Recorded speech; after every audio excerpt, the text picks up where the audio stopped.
Assalamualaikum warahmatullahi wabarakatuh. Kembali lagi bersama Nafil si Bidadari. Guys, hari ini aku mau cerita tentang, sebelumnya sorry banget suara aku serak karena terlalu banyak mengonsumsi minuman manis.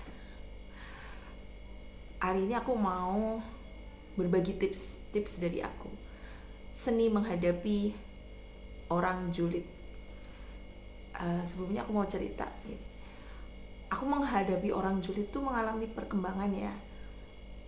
Dari dulu gimana aku pas muda, aku tuh dulu paling cenderung lebih cuek gitu kalau dengar orang julid, lebih bisa buat menghadapinya dengan bercanda gitu dulu waktu belum nikah.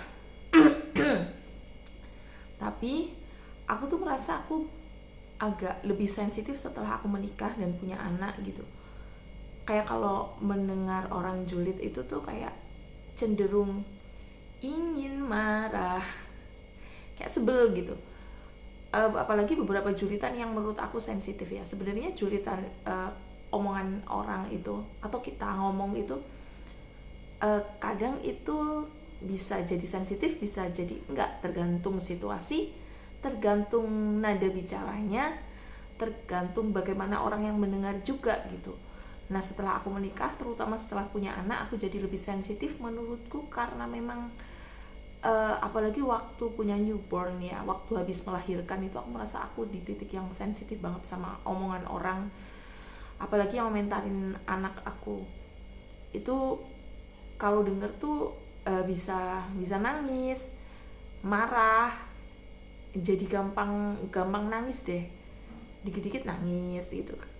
Itu ya mungkin karena mental aku waktu itu transisi dari belum punya anak jadi punya anak, itu akunya juga kelelahan, jadi gampang tersulut dengan omongan-omongan yang aku rasa mengkritisi aku atau kurang sesuai sama yang aku harapkan gitu. Nah tapi sebelum aku membagi tips gimana seni menghadapi omongan julid ini, aku mau sharing dulu menurutku.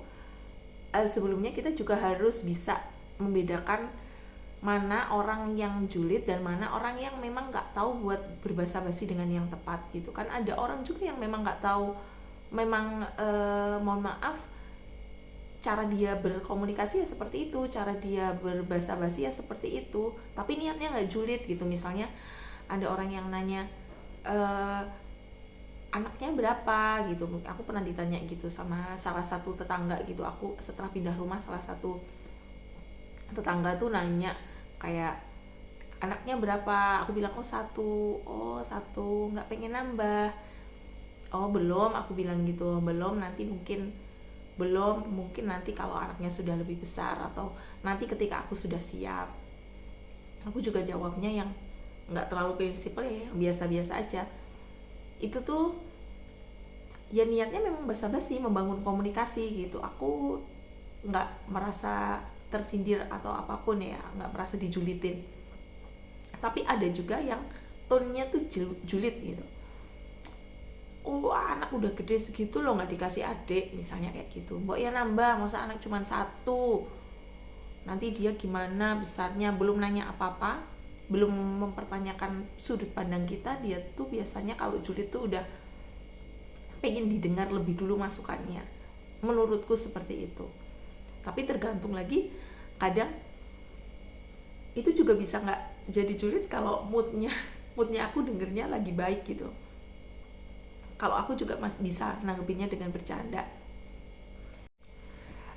Tapi memang mungkin dulu aku juga kalau ngomong sembarangan ya, dan aku menyesal atas itu, atas aku yang dulu gitu. Sekarang aku merasa setelah dewasa mencoba buat lebih belajar memahami orang lain, berkata-kata juga lebih berhati-hati. Terus kalau, kok kayaknya ini orang, sedikit sensitif ya dengar kalimat aku juga lebih berhati-hati lagi lah pokoknya. Sama jangan sampai ya kejadian gitu kayak beberapa berita yang viral gitu, ada orang yang dijulitin ya kemarin itu aku baca berita ada seorang bapak-bapak membunuh tetangganya gitu, karena tetangganya ini julidnya keterlaluan gitu. Si bapak-bapak ini tuh udah menikah gitu cukup lama, terus belum punya anak sama istrinya. Si tetangganya ini tuh julid, bilang kalau kok nggak punya anak, istrinya di apa gitu, kalau nggak bisa punya anak istrinya diapain gitu. Nah si suami ini mungkin tersinggung istrinya dijulitin, dan dia mendengar julitan itu tuh berkali-kali. Awalnya mungkin dia bisa sabar, tapi lama-lama dia juga mungkin kondisi mentalnya juga lagi nggak baik, dia juga lagi capek dengar seperti itu, babat aja mungkin pikirannya seperti itu. Ini ya makanya aku mau bagi tips seni menghadapi julid biar kita juga bisa lebih santai, atau mungkin justru malah lebih emosi. Nah sebelum aku masuk ke tipsnya, sebelum terus kapan mulainya ya, aku mau cerita beberapa omongan julid yang menurut aku, yang pernah aku dengar, yang pernah aku rasain juga, yang itu tuh aku nggak bisa lupa gitu. Salah satunya tuh aku pernah di pasar sama anak aku. Waktu itu anak aku masih umur 2 tahun. Terus ketemu ibu-ibu nggak kenal, beneran nggak kenal. Terus ibu-ibunya itu ngajakin ngobrol, dan karena anak aku itu suka nyapa duluan ke orang gitu, jadi anak aku tuh nyapa duluan ke dia. Terus si ibu ini tuh bilang, setelah kita ngobrol cuman ngobrol belanja apa gitu tuh, ibu ini tuh bilang, anaknya umur berapa gitu. Terus aku bilang, oh umur 2 tahun gitu. Terus ibunya bilang, oh sama kayak cucu aku, kayak gitu. Oh iya bu, aku bilang kayak gitu. Sebenarnya aku udah gak sensitif kalau ada orang bilang sama kayak cucu aku, sama kayak anak aku. Sensitif buat berpikiran buruk, kayaknya sebentar lagi bakal dibanding-bandingin. Dan ternyata beneran dong. Abis itu dia tuh bilang, ini anaknya prematur ya? Dia nanya ke aku gitu. Aku bilang, enggak bu, enggak prematur. Kenapa gitu? Aku salah sih, aku nanya kenapa, harusnya aku bilang enggak prematur, enggak usah nanya harusnya. Terus ibunya bilang, soalnya anak aku bukan anakku, cucu aku umur 2 tahun tuh badannya lebih besar, lebih tinggi, anaknya kecil banget gitu, dia bilang gitu. Waktu itu aku belum tahu untuk merespon apa ya, karena omongan seperti itu nggak sering aku dengar. Apalagi dia sampai bilang, apa anaknya prematur, kok bisa dia berpikiran anakku prematur. Mungkin karena memang posturnya kecil. Sebenarnya mungkin lagi kalau dipikir, kalau aku lagi nggak sensitif, omongan beliau bisa saja tidak julid ya, tidak nyinyir. Tapi karena lagi-lagi aku merasa sedang tidak baik-baik saja, aku bilang, aku nggak jawab apapun. Dan beliau sepertinya juga merasa karena aku tidak jawab, beliau juga mungkin merasa bingung juga mau ngomong apa. Terus beliau bilang, oh ya udah ya gitu, hati-hati gitu. Terus aku juga bilang, oh iya bu, hati-hati gitu. Itu sebenarnya omongan yang mungkin, yang sekali lagi mungkin gak julid, tapi itu juga bisa menyakiti buat orang lain gitu. Kenapa harus dibanding-bandingin gitu loh, cucumu dan anakku gitu. Sebenarnya nggak usah dibanding-bandingin. Makanya aku selalu merasa, kalau kenapa ada orang yang banding-bandingin di kolom komentar nih, misalnya di salah satu akun parenting atau apa, atau influencer, seorang ibu yang jadi influencer terus dia bagi soal anaknya, kita pasti kebanyakan akan lihat, ya ampun, ada beberapa komentar yang akan bilang, kalau anak aku dulu umur segitu mah udah bisa gini, bisa terbang, bisa melayang, bisa bersatu dengan udara. Maksudnya orang-orang tuh selalu ingin divalidasi kalau anaknya, aku ngomong orang-orang ya, beberapa orang, mungkin oknum, selalu merasa ingin divalidasi kalau anaknya tuh hebat. It's okay, menurutku nggak apa-apa gitu, tapi harus di tempat yang tepat, sama suaminya kek, sama orang tuanya kek gitu. jangan di tempat-tempat yang itu bisa menyakiti hati orang lain gitu, menurutku ya ini. Atau misalnya ada ibu-ibu yang lagi sharing gitu, kalau anaknya tuh misalnya umur 2 tahun, anakku umur 2 tahun belum bisa bicara lancar dan sekarang anakku sedang menjalani terapi atau apa, terus dia sharing terapinya apa, terus tiba-tiba ada ibu-ibu entah dari antah berantah atau orang tua, nggak cuma ibu-ibu ya, aku bilang ibu-ibu karena aku kadang kepoin akunnya gitu, beberapa ada juga yang bapak-bapak kayak gitu yang kepo, yang komentarin terapi segala, anakku dulu loh umur 2 tahun belum bisa bicara, lama-lama juga bicara sendiri. Ya please, itu anakmu gitu, belum tentu anak orang lain tuh juga kayak gitu. Jangan meremehkan usaha orang lain. Itu julitan-julitan yang kadang aku merasa di-delete aja deh mending dari komentar, dari postingan-postingan ini, karena sangat tidak menyenangkan membacanya. Julitan lain yang aku pernah dengar sendiri gitu, aku punya temen yang qadarullah gitu, belum hamil setelah menikah cukup lama. Terus aku mendengar ada orang, aku kenal juga sama orang ini, dia bilang dia ngomentarin temen aku yang belum hamil ini, kok bisa ya udah nikah berapa tahun gitu nggak hamil-hamil.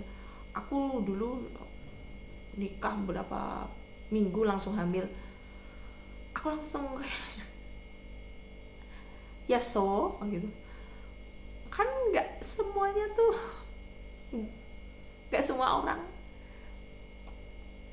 begitu rezekinya. Jangan merasa itu tuh kayak jatuhnya kayak sombong. Aku nggak menanggapi kejulitan itu, karena kalau misalnya ditanggepin tuh juga orang-orang yang seperti itu kayaknya bakalan tidak berubah juga.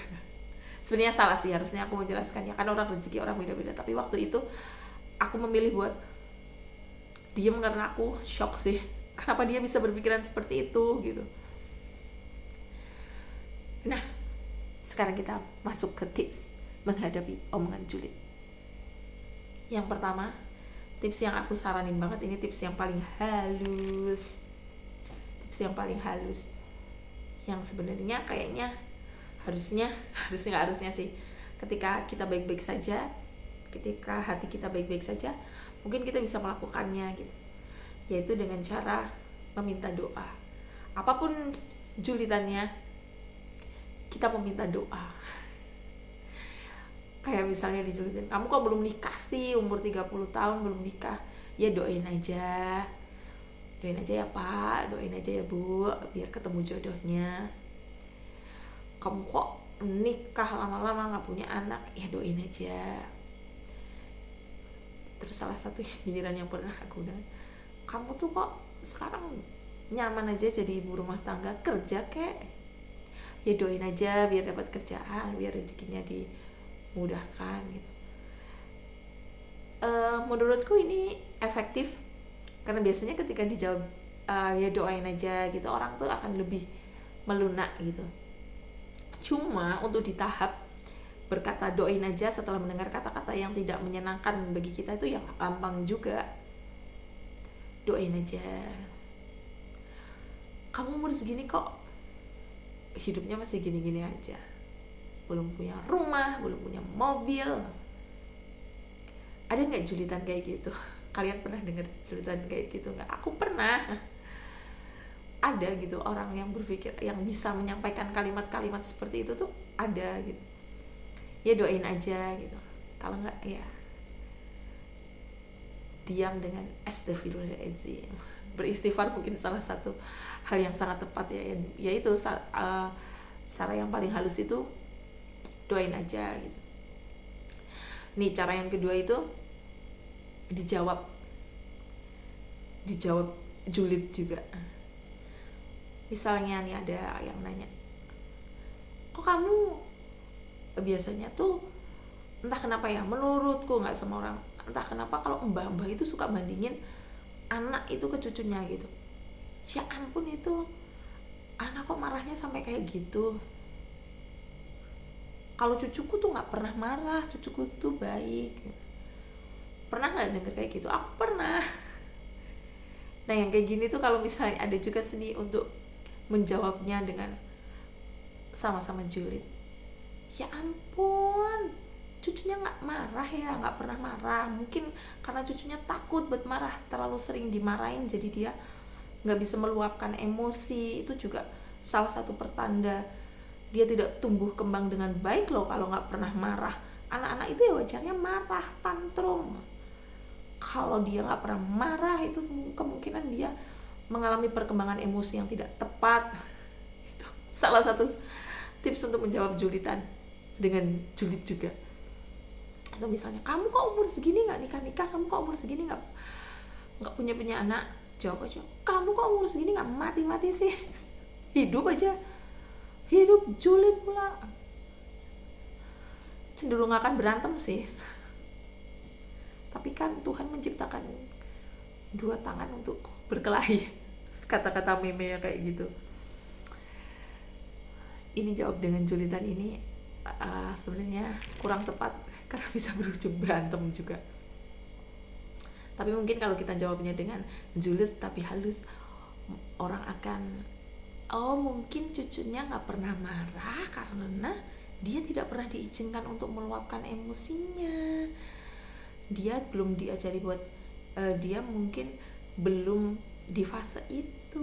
Jangan sampai nanti dia marah-marahnya udah dewasa, marah-marah tidak tepat. Kalau anak-anak kan memang saatnya dia belajar buat meregulasi emosi.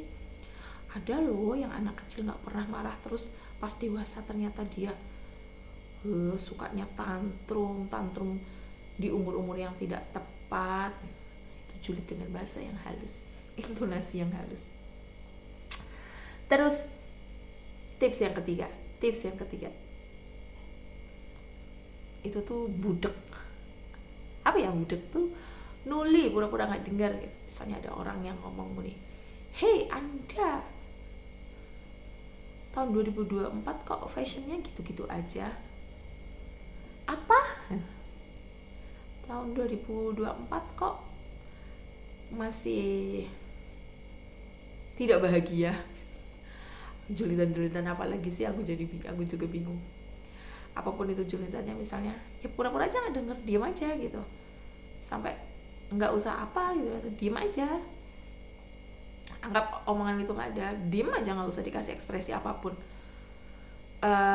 Itu biasanya orang yang julid akan emosi sendiri sih, karena orang yang julid itu biasanya mereka memang mungkin tidak bahagia dengan hidupnya, jadi ingin menyakiti orang lain. Jadi ketika dia tidak berhasil menyakiti kita, dia yang akan tambah sakit sendiri sih. Kayak ya udah pura-pura aja nggak dengar. Misalnya kayak, kamu tuh loh gimana sih, anakmu tuh susah makan, berat kecil badannya gitu. Padahal dia nggak tahu ya usaha yang kita lakukan. Ya udah pura-pura aja nggak dengar, diam aja. Tapi kita harus tahu ya lagi gitu, orang julid atau orang munafik, kalau kita bicara sama dokter ya, dokter anak, jangan sampai kita diem aja karena kita merasa dijulitin. Dokter anak itu biasanya nanya karena dia memang butuh informasi itu gitu, kayak misalnya apakah anaknya ada trauma makan, apa anaknya stimulasinya kurang tepat. Misalnya kalau dokter anak jangan budek ya, jangan pura-pura tuli kalau ditanya sama dokter anak. Ini pure untuk orang-orang yang julid. Terus yang keempat, yang terakhir, tinggalin. Misalnya nih, dia lagi gitu, pergi, tinggalin. Kalau udah memang nggak mau dengerin omongannya, ya udah tinggalin. Misalnya di rumah, mertua julid atau orang tua kita sendiri julid, dan kita lagi di fase yang kayaknya aku sedang tidak bisa mentolerir apapun omongan orang yang negatif deh, ya udah tinggalin gitu. Itu lebih tepat, menurutku lebih tepat daripada kita tersulut emosi dan marah-marah. Langsung aja pergi gitu, kemanapun. Aku pernah di situasi yang seperti itu, ya udah aku pergi aja gitu. Entah itu ke warung, entah itu kemana, ya pergi. memang tidak untuk didengarkan, karena kita sendiri yang tahu ya kondisi kita ketika mendengar itu. Ketika kita udah merasa panas, mendidih, pergi gitu. Terus nanti kalau sudah merasa lebih tenang, merasa lebih baik, itu baru pulang. Dan bisa minta maaf sih, maaf ya tadi pergi, soalnya buru-buru mau apa, bisa cari alasan gitu. Menurutku itu lebih efektif, biar untuk menghindari pertengkaran juga sih. Terus tadi aku bilang yang 4 ke terakhir, tapi ada satu lagi yang kelima. Ini aku kadang salah satu cara yang sering aku gunain juga, itu dibikin bercanda. Dibecandain aja gitu, apapun omongan orang itu bisa dibikin bercanda. Tergantung mood kita ya. Ya ini benar-benar tergantung mood. Kalau moodnya memang lagi bagus, bisa dibecandain. Seni membuat lucu sesuatu. Kadang segala sesuatu kan bisa dilihat dari sisi komedinya ya.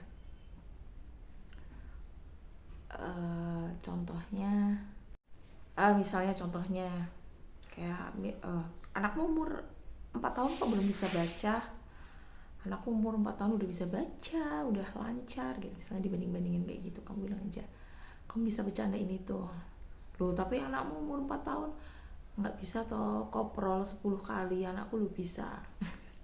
Sesuatu yang lucu maksudnya ya, ambil aja sesuatu lucunya, dibalikin, dibercandain. Iya, anakku memang belum bisa baca, tapi anakku bisa membuat ibunya membaca istighfar berkali-kali, misalnya kayak gitu. Apa maksudnya, memang tidak semua omongan orang itu harus dianggap serius. Ketika kita dalam mood yang bagus, ya udah, kita sangat fine untuk membuatnya menjadi bercandaan. Karena suamiku lagi mandi dan suaranya gebiar-gebir, udah aja ya. Kasih ya untuk yang udah dengerin. Assalamualaikum. Jangan lupa di like, comment, and subscribe. Udah kayak Atta Halilintar.